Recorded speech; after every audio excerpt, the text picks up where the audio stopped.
اور ایک چھوٹی سی بات، جب آئی گئی ہے اتنی طبی نسخے، صبح جب آپ اٹھے نا نہار منہ پانی نہ پیا کریں، ایک کام کر لیا کریں. وہ کام یہ ہے کہ جیسے صبح آکسیجن کا تناسب بہت ہے نا ہوا میں، آپ کا دماغ تازہ رہے گا، جسم میں انرجی ہوگی. اگر آپ ایک میٹھا سیب چھیل کے کھا لیں تو یہ 2 آتشہ ہو جائے گا. میٹھا سیب ہونا چاہیے، کھٹا نہیں ہونا چاہیے. اور پھسپھسے سیب بھی آ رہے ہیں آج کل، وہ نہیں ہوتے گولڈن بڑے بڑے جو صرف مہنگے ہوتے ہیں، وہ مالدار لوگوں کو بیوقوف بنانے کے لیے. زیادہ پیسہ آتا ہے نا انسان کے پاس تو بعض دفعہ انسان کیا کرتا ہے، چیزوں کی شکل دیکھ کے کہ مہمانوں کے سامنے جب میں سیب رکھوں گا تو کتنا خوش ہوں گے، دیکھو کتنے اچھے ماشاءاللہ کھاتے پیتے گھرانے سے تعلق ہے. وہ سیب نہیں، بلکہ وہ سیب جو جب اس کو کاٹے نا تو کڑک کی آواز آئے اور کچ کچ کی آواز ہے، اس میں رس ہو. وہ سستے سیب میں ہوتا ہے. یہ جو گولڈن سے بڑے بڑے آ رہے ہیں ان میں یہ ذائقہ نہیں ہوتا. میں جب بھی گھر کے لیے، ابھی میں کل پیٹی لے کر آیا ہوں سبزی منڈی سے، منگوائی ہے کسی سے، اس کو میں نے کہا تھا کہ گولڈن نہیں لے کر آنا. آئی بات سمجھ میں نے کہا وہ چھوٹے سیب کوئٹہ سے آتے ہیں، بالکل ایسے کوک کی گیند کی طرح ہوں، کسی کے سر پہ مارو نا تو وہ اس کا سر پھٹ جائے. اس میں یہ بھی فائدہ ہوتا ہے کہ پھٹا وڈا ہو تو سیب اٹھا کے انسان مارنا شروع کر دے، تو یہ بھی ایک فائدہ ہوتا ہے اس میں. لیکن وہ ایسے ہوتے ہیں کہ جب آپ چبائیں گے تو کچ کچ کی آواز آئے گی اور رس نکلے گا اس میں سے، اور میٹھے ہوتے ہیں. چھوٹے ہوتے ہیں بے شک وہ سائز میں، لیکن وہ مزیدار ہوتے ہیں. تو وہ چھلکا اتار کے، چھلکے سمیت کھائیں گے تو معدہ خراب ہوگا. تو صبح نہار منہ وہ اچھی طرح چبا کے کھا لیا کریں، تو اس سے اور زیادہ دماغی طاقت ملتی ہے. ہمارے حضرت مفتی رشید احمد صاحب رحمہ اللہ تعالیٰ بہت اہتمام کرتے تھے، صبح نہار منہ سیب لازمی کھاتے تھے، اس سے دماغ برقرار رہتا ہے، دماغی صلاحیتیں برقرار. میں نہیں کھاتا لیکن بیان بہت کرتا ہوں اس کے اوپر. اگر میں کھاتا ہوتا تو اور اللہ تعالیٰ جو ہے نا کچھ دماغ میں صلاحیت دیتے. اس کے فائدہ ہی ہے.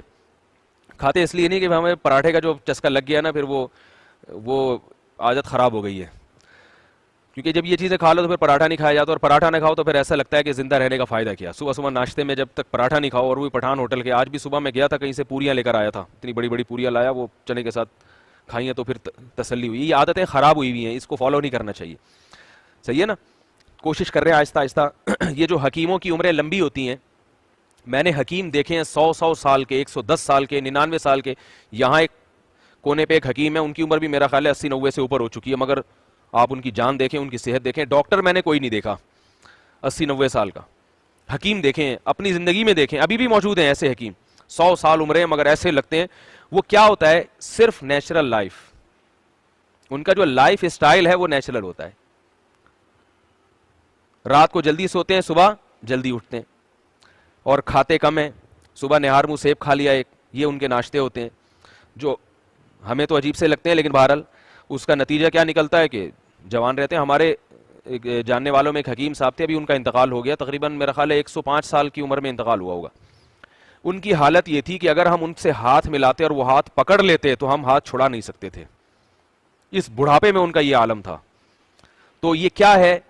دیکھیں، تحقیق تو ڈاکٹروں کی زیادہ ہے، ریسرچ تو ڈاکٹروں کی زیادہ ہے، لیکن پھر بھی مر جاتے ہیں. وجہ کیا ہے؟ کہ ڈاکٹر نیچرل لائف میں نہیں ہے. کلینک بند کر کے کب جا رہے ہیں؟ رات کو 2 بجے، رات کو 2-3 بجے کلینک بند کر رہے ہیں، اور صبح تک پڑے ہوئے. فجر کی نماز کا تو تصور ہی نہیں ہوتا سوائے ان ڈاکٹروں کے جن کا تبلیغ میں کچھ وقت لگا ہوا ہے یا کچھ علماء سے تعلق ہے، ورنہ سو گئے. دوپہر 12 بجے اٹھیں گے، اس وقت ناشتہ کریں گے، ناشتے میں چائے لازمی پیتے ہیں، سگریٹ بھی لگا لیں گے. تو یہ ساری لائف کیا، ان کی تحقیق کا ان کی اپنی ذات کو کوئی فائدہ نہیں ہوتا. پیڑ بھی نکلے ہوئے ہوتے ہیں ڈاکٹروں کے، آج کل عجیب حساب کتاب چل رہا ہے.